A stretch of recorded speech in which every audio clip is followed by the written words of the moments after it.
look, and sometimes it's because I'm coming up with a look based on somebody else's illustrations that have to be adapted, is like I try to establish rules for that world, because it's important that all your characters look like they belong to the same world. Even though they're different and they have different personalities and things, they all need to exist in the same world. So for example, like if I took this guy to be my, like let's say this is my final design, like his eyes are drawn in a very specific way, his mouth, and you know, his line work looks very specific. So you would want to carry out some of those elements throughout all. Like I've worked on a series where all the characters kind of had like long arms and their eyes were all ovals, and I had rules, like design rules set up to ensure that no matter what I was getting, because I was getting sketches from another artist who was not drawing them all in the same style, but it was my job to make them look like they were all the same styles.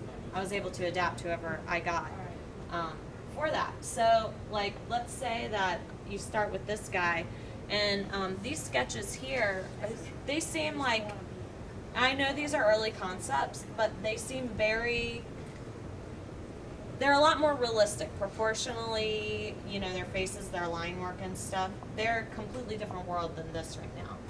So I would say once you establish your style, when you say, okay, I'm happy with this design, then you need to think about what your design rules for that world are going to be, and really work these characters up. Take the ideas that you like from these designs and get them to where they belong with him. And I was telling the group before, what I like to do is once I establish my main character, who the whole show is going to be based around or whatever, I like to put him in a lineup and then design everything else with him right there. That way you can decide from the beginning what size they're going to be in proportion to each other, what their shapes look like compared to each other. You'll have all of that from the get-go.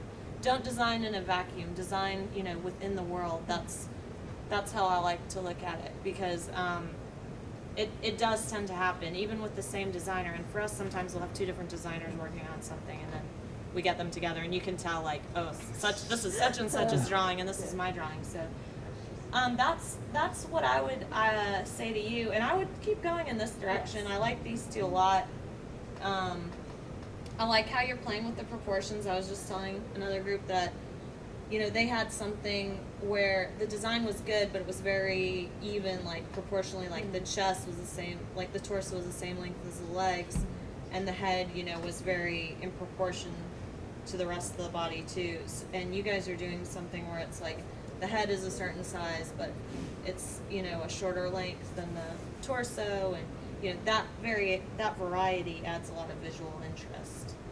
Yeah. Another thing, like you guys aren't gonna actually animate these, are they gonna animate them? When we have time, we will. Okay. Well, I won't. Maybe that's a step ahead, but I was gonna say, you know, yeah, just focus on the design right now. Oh no, please let us know. Well, I was just saying, when I design, I also keep in mind, you know, I know what pipeline we're going to be using to animate, and exactly how the animators are going to have to break it down and put it together. So you design with that in mind, and that way you don't give them something they can't animate. Like, there's a difference between a drawing that just looks nice and a drawing that's, you know, animatable. Yes.